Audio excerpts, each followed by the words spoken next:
आप इस बात को भी मानते हैं कि आज के बच्चे बहुत जल्दी गिव अप कर देते हैं, वो कंसिस्टेंसी हमारे अंदर नहीं है, तो इसको लेकर क्या देखते हैं और कैसे स्टूडेंट्स को सजेस्ट करते हैं? मम्मी पापा को सुधरना चाहिए, सुधारना नहीं चाहिए, सुधरना चाहिए। आपकी एनर्जी का राज क्या है? आप हैं। सक्सेस को आप कैसे देखते हैं? सक्सेस को मैं सेटिस्फैक्शन से देखता हूँ। कैसे? संतुष्टि है तो सफलता है, और सफलता नहीं है और संतुष्टि रख ली तो वो पागलपन है। क्या हम किसी के एक्सेंट को कॉपी करना चाहिए हमें? कॉपी नहीं करना चाहिए। हम जानते हैं कि हमारे अंदर ये कमी है और हमें इसको इम्प्रूव करना है, पर वो घंटों अपना समय रील और सोशल मीडिया पे बिता रहा है। मैं आज अपने घंटों गवा कर आया हूँ और मैं अपनी उंगलियों को 2-4 किलोमीटर चला कर आया हूँ। कभी कभी क्या होता है ना, लोगों को लैंग्वेज पता है, चीज़ें पता है, उनके अंदर नॉलेज भी है, बट वो जो साइकोलॉजिकल स्ट्रेटजी होती है जो मैं देता हूँ वो लोगों के पास नहीं होता। हम जब ये पैदा होते हैं तो वी आर बॉर्न न्यूड, हम सब नंगे पैदा होते हैं, कुछ लेकर नहीं आते। अगर ऐसे एक बच्चे को किसी को रख दिया जाए, अरे ये बच्चा है, ये अमिताभ बच्चन है, ले लो इसे, तो लोग कहेंगे अरे ये क्या नंगे बच्चे को कह रहा हूँ, अमिताभ बच्चन ये बढ़ेगा बॉलीवुड का बिग स्टार, ये ले लो, ये एलॉन मस्क बनेगा आगे चल के, ये ले लो, ये शाहरुख खान बनेगा, ये दीपिका पादुकोण बनेगी। Nobody knows about a child.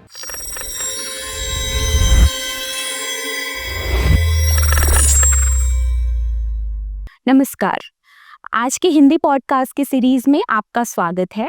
It's a very special podcast because we have a very special guest today. He is the founder of Happiness Institute and he is highly awarded figure in the Personality Development Institute.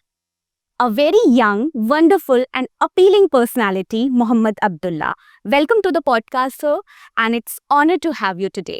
Thank you so much, thank you so much, बहुत बहुत शुक्रिया जिस तरीके से आपने introduce कराया, और ये तो मेरे लिए एक हिम्मत देने का एक वर्ड है, एक शब्द। पर्सनालिटी है और हम एडमायर करते हैं आपको। बहुत बहुत शुक्रिया।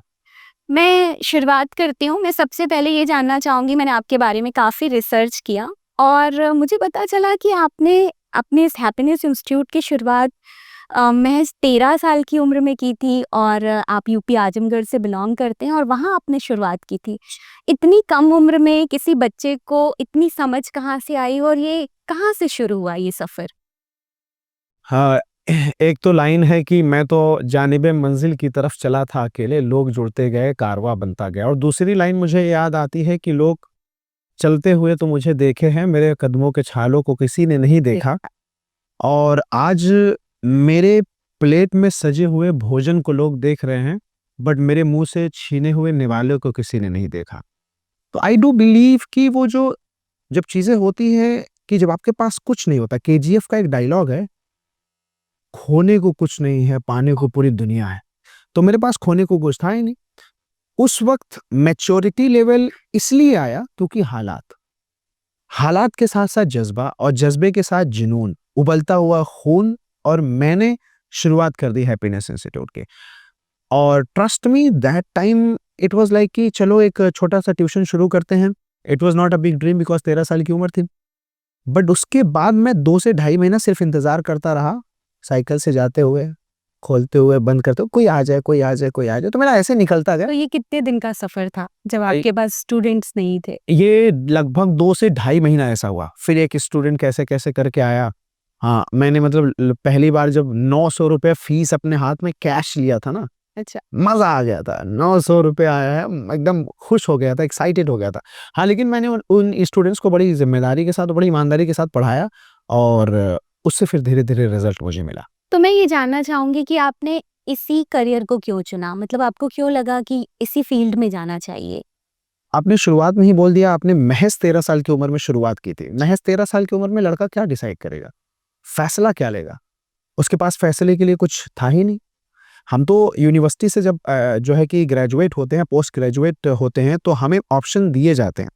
बट 13 साल की उम्र में एक बच्चा को शुरुआत कर रहा है। अगर वो छोले की दुकान शुरुआत कर रहा है तो वो उसकी मजबूरी है, अगर वो किताब बेच रहा है तो वो उसकी ज़रूरत है, अगर वो कोई ट्यूशन शुरू कर रहा है तो वो कहीं ना कहीं उसके हालात होंगे। तो हालात का ही सबब था और उसमें हमने सबक सीखी। कह सकते हैं बाय गॉड ग्रेस आपको ये मिला कि आपको उनकी तरफ से चुना गया कि आपको ये काम करना है ऐसा भी हो सकता है? बिल्कुल कह सकते हैं, कैसे? इसमें बिल्कुल कह सकते हैं और खुदा का, भगवान का शुक्र है इसमें। जी।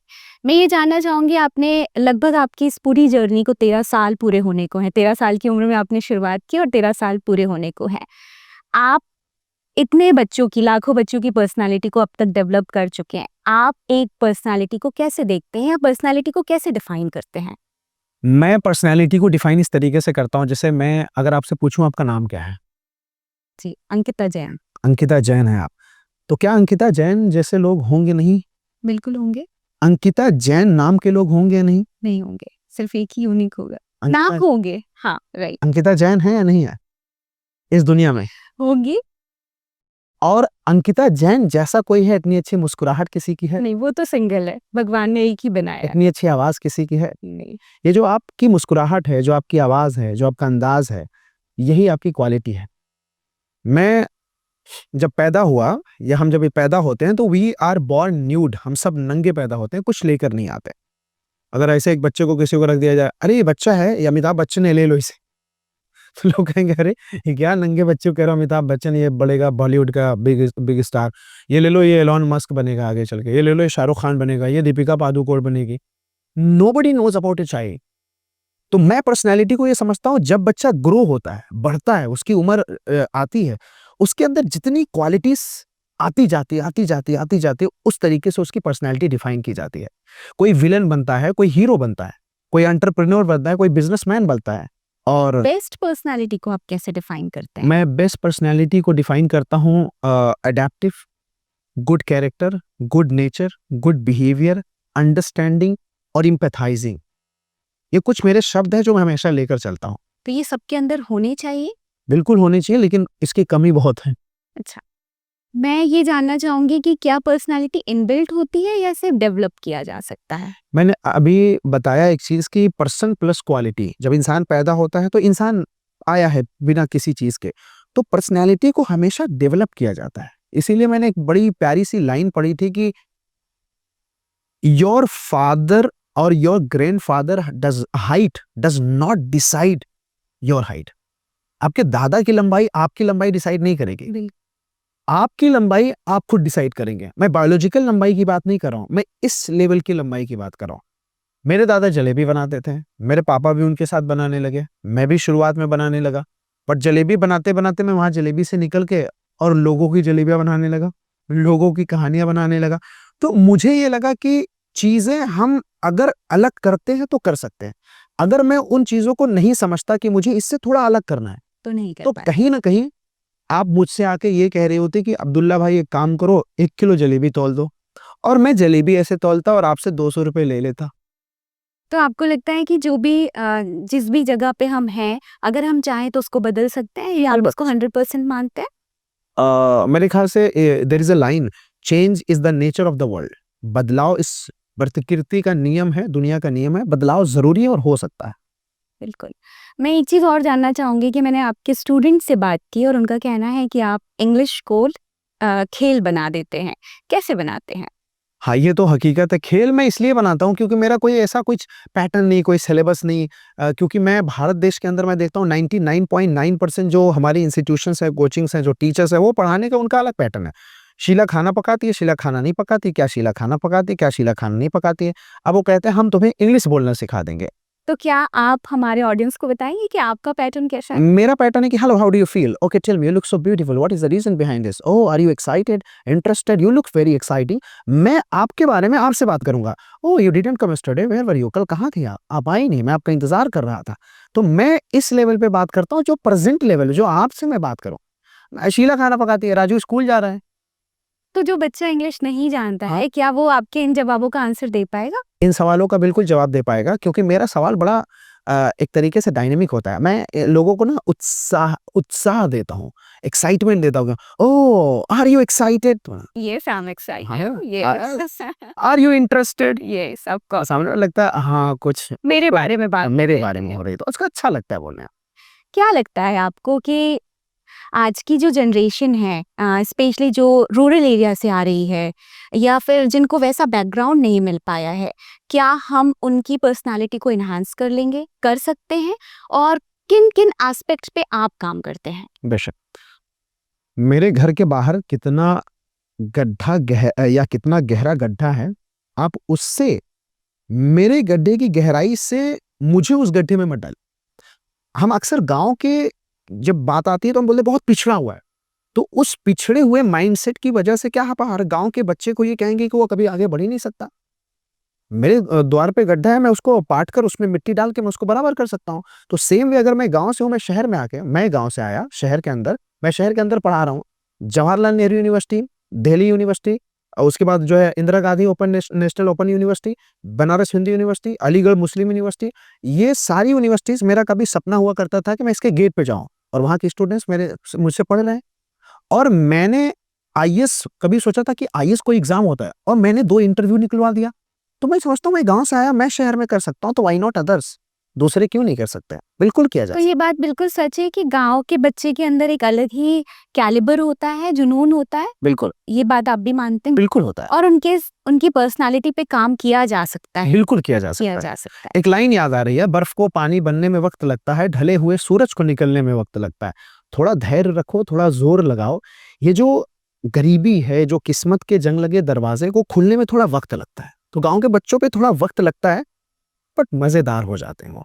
कैसे काम करे? जो बच्चा आपको देख रहा है, सुन रहा है, यहाँ तक नहीं पहुँच सकता, कैसे काम करे वो अपनी पर्सनैलिटी पर? अगर वो काम करना चाह रहा है, तो क्या शुरुआत उसको करनी चाहिए? क्या कहना चाहेंगे आप? मैं कहता हूँ कि सिट इन लॉनलीनेस, तन्हाई में बैठो, खुद के बारे में सोचो, खुद को समझो। क्योंकि मैं अपने आप को तन्हा वक़्त बहुत दिया हूँ। मैं ये समझता हूँ कि जब आप तन्हाई में बैठते हैं, जब आपका साया आपके साथ होता है, तो आपके दिल से बातें निकलती है, उसमें आपके पास 2 चीज़ें निकलती है, आपकी मज़बूती भी निकलती है, आपकी कमज़ोरी भी। अगर आप मुझे मेरी कमज़ोरी बताएँगे तो मुझे जेलसी होगी, मैं जलूँगा आपसे, ईर्ष्या करूँगा, आप मेरी कमज़ोरी बताने वाली कौन होती हैं? लेकिन जब मैं अपने ख़्याल में रहूँगा और मैं अपने से बात करूँगा, तो मुझे मेरी कमज़ोरियाँ सच में मेरी कमज़ोरियाँ लगेंगी। और अगर जिस दिन मैंने अपनी कमज़ोरियों का आकलन करना समझ लिया और सीख लिया, तो मैं अपनी कमज़ोरियों पे काम कर सकता हूँ। तो मेरे ख़्याल से सबसे पहले उन्हें अकेले बैठना चाहिए और अपनी कमज़ोरियों को लिखना चाहिए और उसपे एक-एक करके शुरुआत करनी चाहिए काम करने। शुरुआत कैसे करें? अगर मुझे पता चल गया आज की मेरी ये कमियाँ हैं और उसकी शुरुआत कहाँ से की जाए और कैसे की जाए? सेल्फ टॉक की आपने बात की, हम वहाँ तक पहुँच गए। थोड़ा इस बात पे भी आएँ कि किस तरीके से काम किया जाना बिल्कुल। चाहिए? अब मैं एक छोटा-सा एग्ज़ाम्पल देता हूँ कि जैसे फॉर एग्ज़ाम्पल कि हमारे चेहरे पे पिंपल्स हैं, तो ठीक है, या तो हल्की-सी झुर्रियाँ हैं, तो हम आईने में जाके देखते हैं, चेहरा हमारा ऐसा हो गया है, चेहरा हमारा ऐसा हो गया है। तो फिर हम उसके लिए क्या करते हैं, हम जाते हैं क्रीम लेके आते हैं, fair and lovely, fair and handsome, Divya, Nivya, right? जो भी टॉनी, कोई क्रीम लेके आते हैं, उसको लगाते हैं और चेहरे की खूबसूरती के लिए, उसको निखारने के लिए हम क्रीम का इस्तेमाल करते हैं।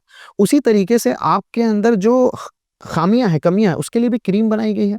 वो क्रीम क्या है? किताबें। वो क्रीम क्या है? मेंटोर्स, टीचर्स, गाइडेंस, आपके पेरेंट्स, आपके बड़े-बुजुर्ग, उनकी बातें, उनकी सलाह, इस पे काम करना चाहिए। क्रीम लो ना और अपने आप को साफ करो। तो शुरुआत क्रीम लगाने से करनी चाहिए। और इससे आपको लगता है कि इंग्लिश जैसी लैंग्वेज, जब बच्चे को ये लगता है कि अगर उसका बैकग्राउंड नहीं है और वो ये सीखा नहीं जा सकता, अगर वो अपने ऊपर धीरे-धीरे काम करता है, तो वो एक अच्छा कम्युनिकेटर बन सकता है, ये आप मानते हैं? अगर काम करना शुरू कर दे बच्चा। मैं आपको एक चीज़ बताता हूँ। आज मैं जब फॉरेनर से बात करता हूँ, तो फॉरेनर्स बोलते हैं, "excuse me, speak slow, I don't understand your accent. Oh come on, you speak so fast." तो दे स्टार्ट सेइंग। फिर मैं अपना पास्ट देखता हूँ, मैं किस गाँव से आया था, जिस गाँव में कोई स्कूल ही नहीं था। मैं किस गाँव से हूँ, जिस गाँव में कोई स्कूल ही नहीं। इंग्लिश मतलब वाज़ लाइक अ बगबियर, हौवा। इंग्लिश बोल रहा है, बट मैं उस गाँव से आके अंग्रेज़ों को चला रहा हूँ। तो अगर मैं कर सकता हूँ, तो तो बाकी फिर सब और कैसे? अनुपम खेर साहब का शो है ना, क्या? इनका एक कोटेशन, एक लाइन है मुझे याद आ रही है कि सब कुछ आसान है या सब कुछ हो सकता है, कुछ ऐसी लाइन है। तो अच्छा, मैं भी वही चीज़ कहना चाहता हूँ कि सब कुछ हो सकता है। Everything is possible. Everything is possible. Yes. हम ये जानना चाहेंगे कि आपके इतने लंबे सफ़र में ऐसा कोई स्टूडेंट ट्रांसफॉर्मेशन जो आपने किया हो, जो आपके लिए भी यादगार रहा हो और आपको लगा हो कि ये काम करके आपको एक सैटिस्फैक्शन भी मिला और कुछ बेहतर आप कर पाए? बिल्कुल, एक केस तो मेरे दिल के काफ़ी करीब है, क्योंकि एक अभिषेक नाम का, मैं नाम भी ले रहा हूँ उस स्टूडेंट का, अभिषेक नाम का एक स्टूडेंट आया हुआ था। तो वो 4.5 से 5 साल तक उसने बोला नहीं था और उसकी वीडियो भी है यूट्यूब पर। उसकी मम्मी आई, बोली हम लोग बहुत परेशान हो गए। यहाँ तक कि जितने ये बाबा देख रहे हैं, जैसे बाबा रामदेव का अभी उन्होंने नाम लिया, उनके योगा सेंटर में उस बच्चे को लेके गए थे, फिर भी बोला नहीं है और वो बड़े परेशान। 5 साल की उम्र। नहीं, 5 साल तक नहीं बोला एंड हिज एज वाज 23-24, 23 से 24 साल, मतलब he went into complete depression, deep depression. तो मैंने कहा ठीक है, मैं कोशिश करता हूँ, बट मुझे अपने ऊपर विश्वास था। वीडियो अवेलेबल है, मैंने उसको बुलवा दिया और एक बार स्पीच कंपटीशन था, स्पीच हो रही थी और वो स्टूडेंट सामने बोल रहा था, उनकी मम्मी को बुलाया था और मम्मी यहाँ बैठी थी और उनकी आंखों से सिर्फ आंसू गिर रहे थे और वो आंसू देखिए खुशी 5 साल बाद शायद उन्होंने सुनते हुए सुना देखा। और स्टेज पे बोल रहा है, वो भी 40-50 लोगों के सामने बोल रहा है। तो मैं समझता हूँ that was my initial big achievement, बहुत बड़ा अचीवमेंट था। सेकंड, मैंने बहुत से लोगों की स्टैमरिंग पे हकलाने पे काम किया, बहुत से लोग शिवरिंग कर रहे थे, मैंने उन पे काम किया। 2 यूपीएससी के मैंने सिलेक्शन दिया, उन पे काम किया। और एक मुझे और केस याद है, इसी जस्ट पीछे केबिन में मैं बैठा हुआ था, तो एक सुरभि आनंद नाम की लड़की है, उसकी मम्मी उसके साथ लेकर आई, बोली जितनी आप टॉप बड़े-बड़े कोचेस देख रहे हैं, बड़े-बड़े दिल्ली के इंस्टीट्यूट्स हैं, मैं सब जगह इसका एडमिशन करा चुकी हूँ। पैसे की कोई कमी नहीं है, कोई दिक्कत नहीं, बट इसका इंटरव्यू निकल ही नहीं पा रहा है।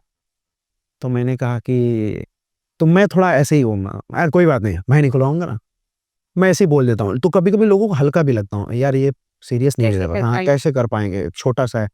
मैं करा दूँगा, ओके, कोई बात नहीं, आप अरे आप टेंशन मत लो। तो शी वाज़ लाइक प्लीज़ बच्चा करवा देना, देखो लास्ट होप आप हो, किसी ने आपके बारे में बताया। मैंने कहा माताजी आप टेंशन मत करो। मैंने उसकी लगभग 1 से 1.5 महीने की ट्रेनिंग बहुत अच्छे से करवाई, फ़ोटो भी उसका लगा हुआ है। उसके बाद वो मैंने कहा इंटरव्यू देना शुरू करो तुम, इंटरव्यू उसने दिया और मैं गया हुआ था एयरपोर्ट पर, इंदिरा गांधी इंटरनेशनल एयरपोर्ट पर खड़ा हुआ था। अचानक उसका कॉल आता है, sir I have been selected oh! For in the seed bank Hyderabad, मेरी कल फ्लाइट है, मैं जा रही हूँ, मेरा सिलेक्शन हो गया है और एलपीए बढ़िया 15 लाख प्लस, ठीक ठाक, मतलब 1 लाख प्लस मंथली। तो अच्छा एलपीए भी मिल गया, अच्छा बैंक भी मिल गया, अच्छी जॉब भी मिल गई। तो फिर मुझे लगने लगा कि ना आई शुड हैव एटीट्यूड। तो मैंने वहां से अपना एटीट्यूड बिल्ड करना शुरू किया। मैंने कहा कोई भी इंटरव्यू ले आओ, मैं करा दूंगा। तो वो भी मेरे लिए मिले। तो ये कैसे पॉसिबल होता है? क्या ये कॉन्फिडेंस से आता है आपके भी और सामने वाले के भी? ये कॉन्फिडेंस प्लस एक स्ट्रेटजी से आता है। कभी-कभी क्या होता है ना, चीज़ों लोगों को लैंग्वेज पता है, चीज़ें पता है, उनके अंदर नॉलेज भी है। बट वो जो साइकोलॉजिकल स्ट्रेटजी होती है, जो मैं देता हूँ, वो लोगों के पास नहीं होता।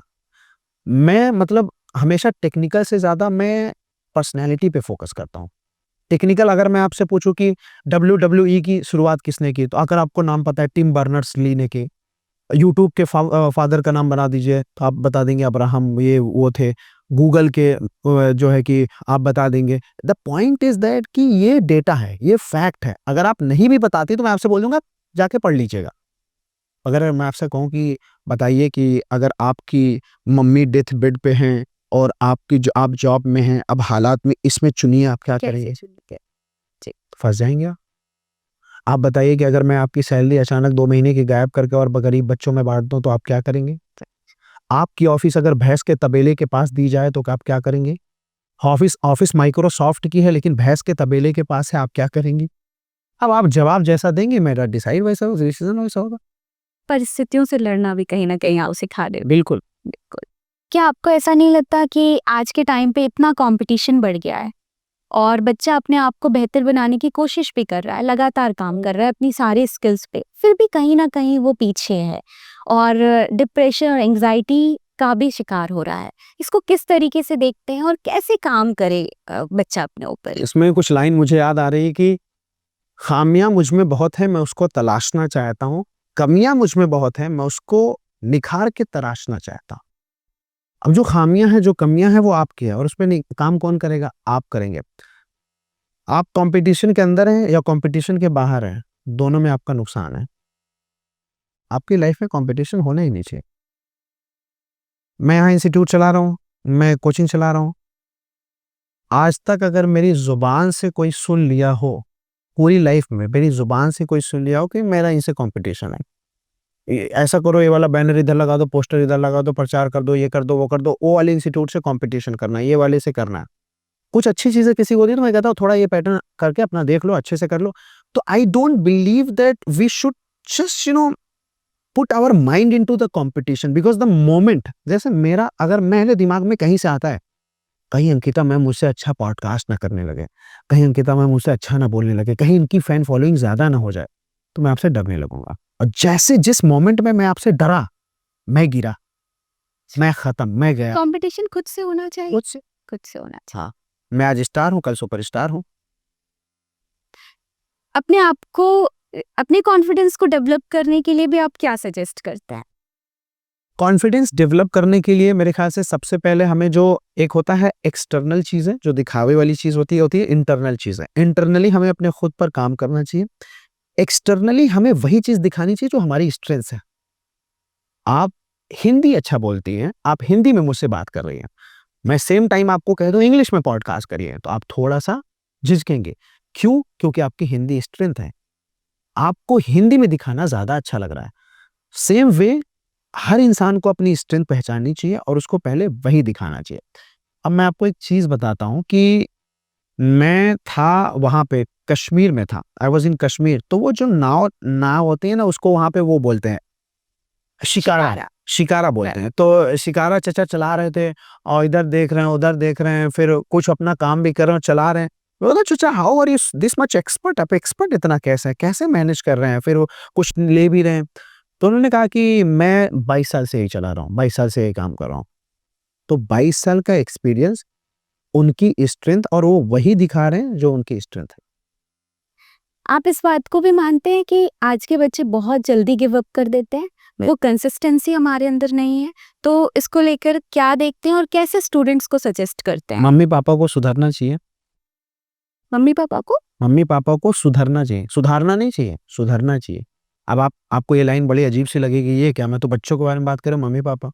मेट्रोपॉलिटन सिटीज में ये जो पेरेंटिंग है ना, बड़ी खराब हो रही है दिन पे दिन। इतने ऑब्सेसिव होते जा रहे हैं पेरेंट्स, इतने इम्पल्सिव होते जा रहे हैं, इतने ज्यादा जो है पॉजेसिव होते जा रहे हैं कि मैं आपको बताऊं कि आज क्लास 12th का बच्चा स्कूल के गेट पे खड़ा है, दूसरी वाली गली में जाने के लिए मम्मी का इंतजार कर रहा है, डिपेंड है।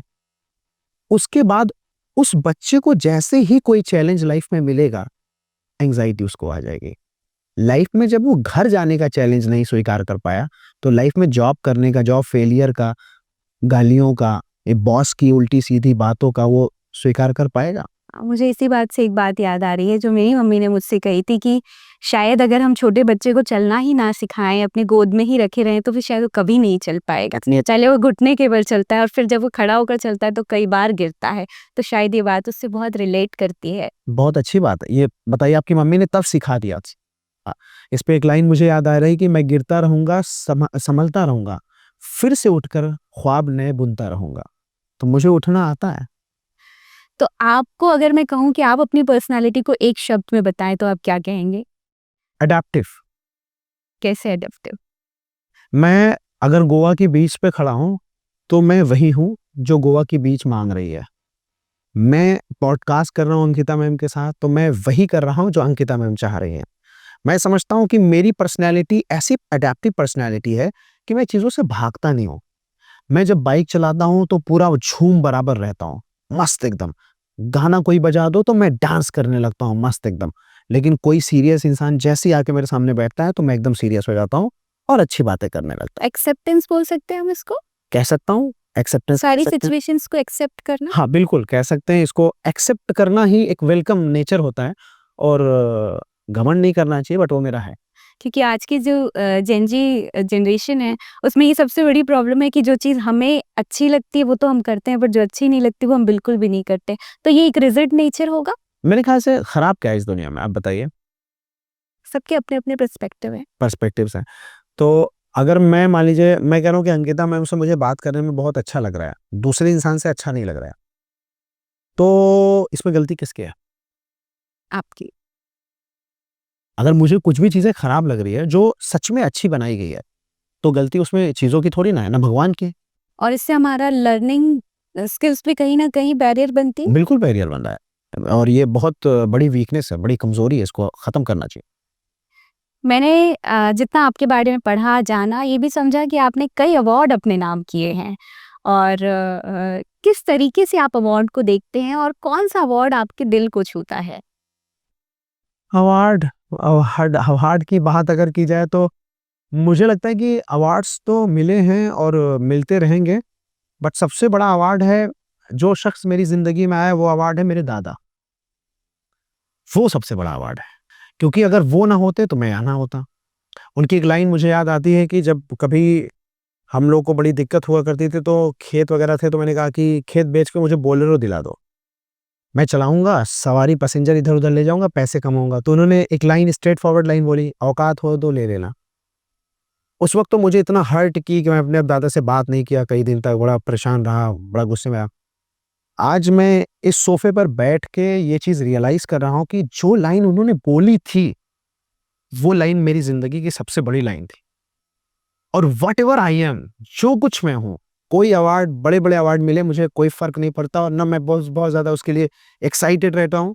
बट जो उन्होंने मुझे सिखाकर इस दुनिया से चले गए, that's the greatest award I have achieved. उनकी वजह से आप यहाँ हैं। बिल्कुल, आज मैं हूँ जहाँ कल कोई और था, ये भी एक दौर है, वो भी एक दौर था। अच्छा। तो इसी पर मैं एक आपकी शायरियाँ मैंने बहुत सुनी है, आपकी यूट्यूब पे बहुत फैन फॉलोइंग है। आप अपने जब आप पढ़ाते हैं, आप अपने अंदाज़ में पढ़ाते हैं, बहुत हिंदी और इंग्लिश में आप शायरी यूज़ करते हैं। क्या कारण है इसके पीछे का? हाँ, हम लोग कहेंगे लव फेलियर। हाँ, ब्रेकअप होने वाले के इंसान की शायरी आती है, तो ऐसा शायरी एक्चुअली क्या है कि कभी-कभी मैं पढ़ता भी हूँ, कभी-कभी मैं लिखता भी हूँ। जब बहुत शांत रहता हूँ तो लिखता हूँ और जब मुझे कुछ क्विक शायरियाँ चाह रही थी तो मैं पढ़ता हूँ। पर उसको पढ़ाने में कैसे शामिल करने के पीछे क्या कारण? उसपे मैं ये सोचता हूँ कि लोग अगर आपके यहाँ आ रहे हैं ना, तो लोग को आपको एक डाइवर्स पर्सपेक्टिव में लेके जाना चाहिए। मुझे नहीं लगता कि एक सिंगल डायरेक्शन में लेके जाओ। अब मैं एक लाइन थी, अभी मैंने आज ही क्लास में बोली थी कि वो मैं जहाँ मुस्कुराना रहता है, वहाँ मैं रो रहा हूँ और जहाँ रोना है, वहाँ मैं मुस्कुरा रहा हूँ। ये मैं क्या गज़ब की ज़िंदगी निभा रहा हूँ।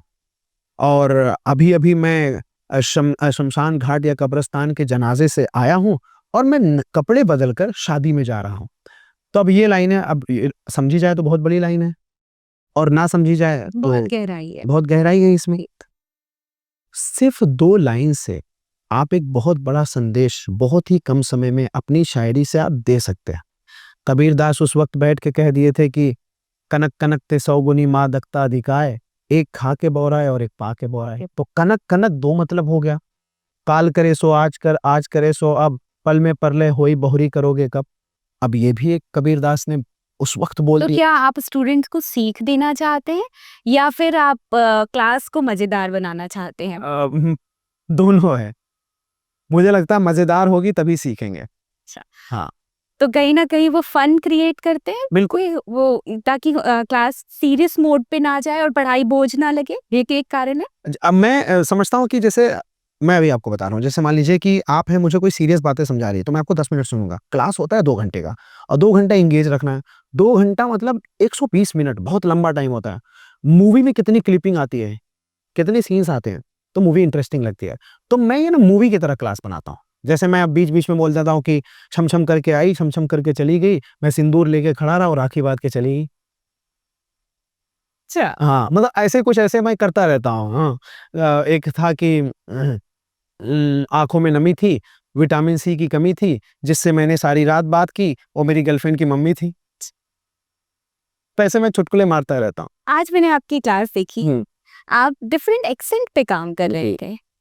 कैसे कर पाते हैं? और अगर एक बच्चे को सीखना हो, स्टूडेंट को अपने को एनहांस करना हो, तो कैसे किया जा सकता है? मुझे लग रहा है उसको फ़ील करके, जैसे फॉर एग्ज़ाम्पल अगर मैं एक तरीके से चाइनीज़ एक्सेंट है, तो चाइनीज़ एक्सेंट को सबसे पहले ऑब्ज़र्व करना है।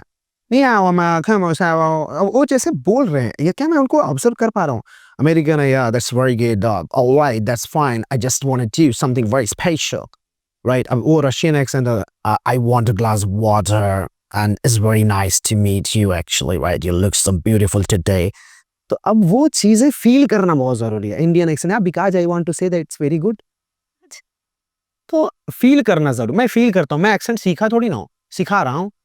इस पर मेरे को एक क्वेश्चन ये याद आ रहा है कि क्या हम किसी के एक्सेंट को कॉपी करना चाहिए? हमें कॉपी नहीं करना चाहिए। नहीं करना चाहिए। हाँ, मुझसे जब भी कोई सवाल करता है कौन सा एक्सेंट बोलते हैं, मैं कहा मेरा बनावटी एक्शन है, आपका अपना है। अपना है।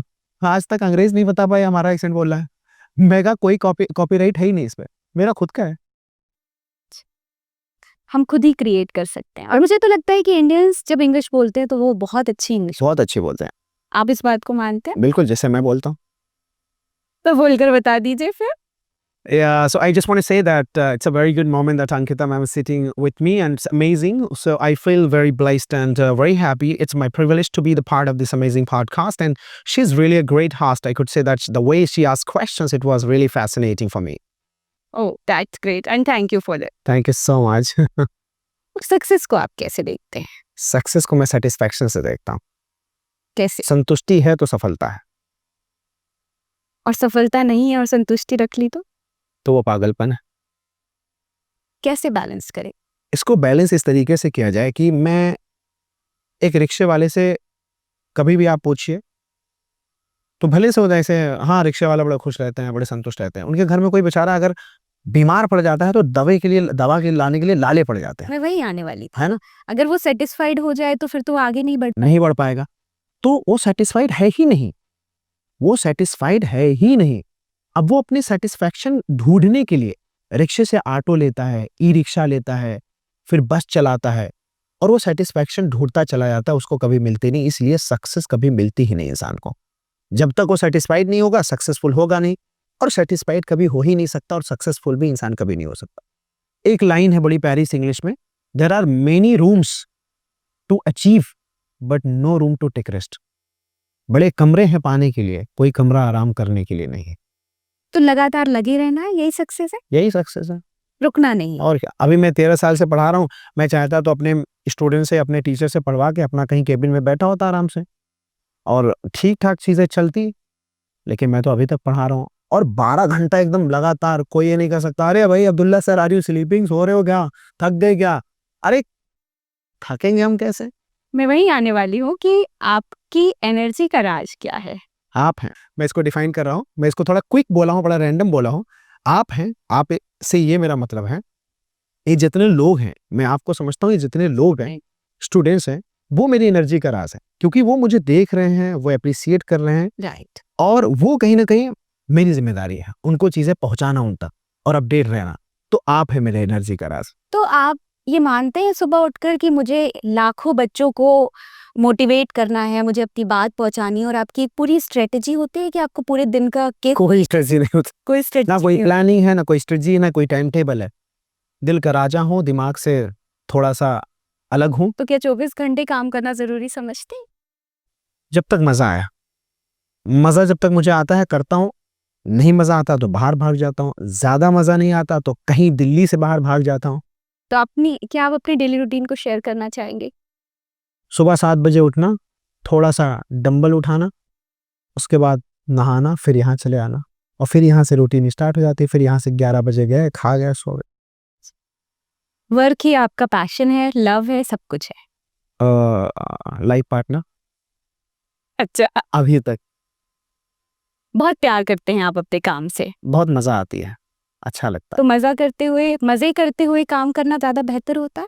है। प्यारी सी लाइन है कि what you love you do, and if you don't do that, love what you do, और do what you love।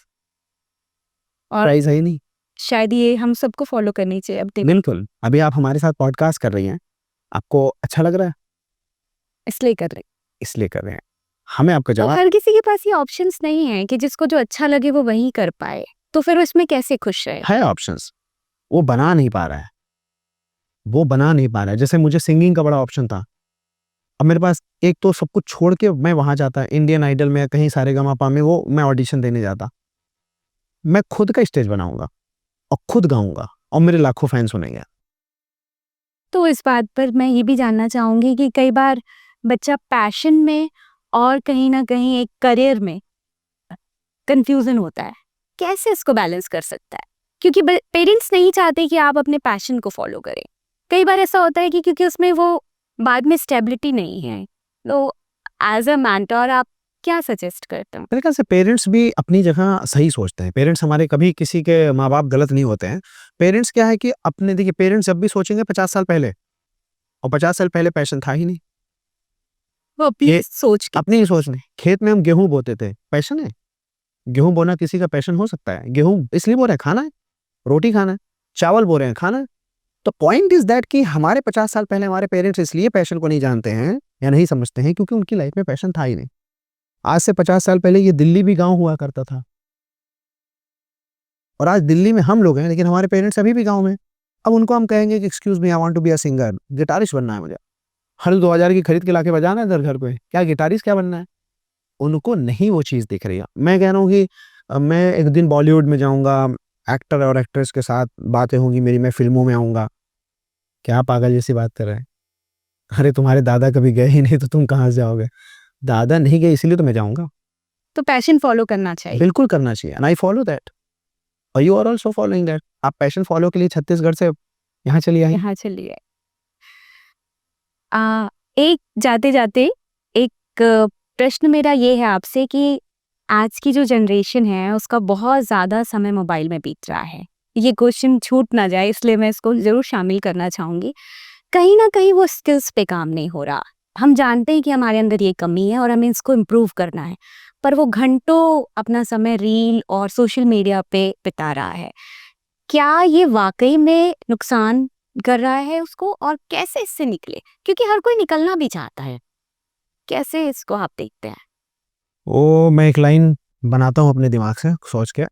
मैं आज अपने घंटों गँवा कर आया हूँ और मैं अपनी उँगलियों को 2-4 किलोमीटर चला कर आया हूँ मोबाइल में। घंटों गँवा कर आया हूँ और मैं अपनी उँगलियों को 2-4 किलोमीटर चला कर आया हूँ और अभी भी मैंने ये लाइन बनाई है, अभी-अभी जस्ट।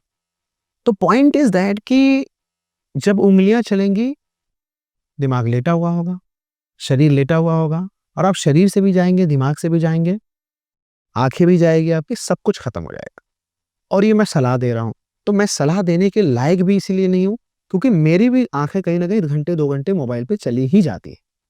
तो लेकिन सलाह देना भी ज़रूरी है क्योंकि उनसे कम जाती है, तो उनको दे सकते हैं। इसके लिए व्हाट वी शुड डू कि हम मोबाइल अगर पर्पसफुली यूज़ करें, तो सच में हम ज़्यादा यूज़ नहीं करेंगे। पर्पसफुली, मेल आया है, मेल का रिप्लाई कर दें। कोई वीडियो देखनी है, पढ़ाई की देख लिया। अब हम पर्पसफुली नहीं यूज़ करते। इंस्टा में गए, कभी-कभी तो ऐसा होता है मोबाइल यूज़ करो, पता ही नहीं क्यों आए हैं। और घंटों बीत जाते हैं। घंटों बीत जाते हैं, ऐसा होता है। समझ में नहीं आता और पीपल डू इट।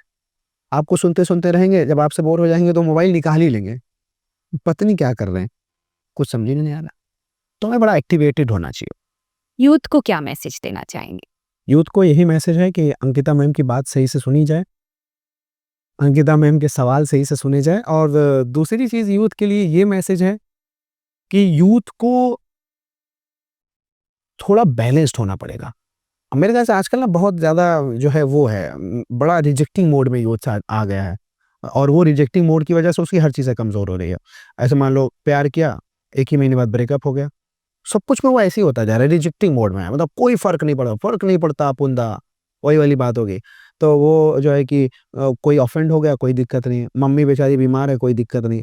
उसका जो इमोशन है ना, खत्म हो रहा है। खत्म होते जा रहा है, रोबोट बनता चला जा रहा है। And I feel it's very bad. और मैं रियलाइज़ किया हूँ कि हम लोग के साथ ऐसा चीज़ें हो रही है और ये बड़ी आगे आने वाले टाइम में बहुत डेंजरस है ये, बहुत डेंजरस। तो सॉल्यूशन भी बताते चलिए। सॉल्यूशन ये है कि जब आपके इमोशंस जो है ख़त्म ना हो, तो ख़त्म हो रहे हो तो आप ज़रूर किसी के दर्द में शामिल हों और अगर आपको मौत के बारे में नहीं महसूस हो रहा है, तो घंटे 2 घंटे कब्रगाहों में और शमशानों में जाके बैठें और महसूस करें कि मौत क्या होती है, मरना है एक दिन। और तीसरी चीज़ मैं ये कहूँगा कि अगर जो कभी रोया नहीं और जो रोता नहीं है, उससे कभी मोहब्बत और शादी नहीं करने का। जिसके अंदर इमोशंस नहीं है। आँसू होना आँखों में ज़रूरी है, और जो कभी रोया ही नहीं तो वो आपके आँसू को कैसे समझ पाएगा? That's very important. तो उनके लिए ये है कि फ़ील द पेन, महसूस करिए दर्द को। Thank you so much. शुक्रिया आपका। बहुत-बहुत शुक्रिया। बहुत अच्छा लगा।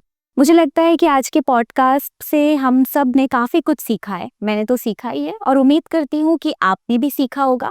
सीखने से ज़्यादा ज़रूरी है कि हम उसे अपनी लाइफ में, अपने जीवन में अप्लाई करें और मुझे लगता है कि अगर आप शुरुआत करते हैं, तो कहीं न कहीं ज़रूर पहुँचेंगे। Thank you.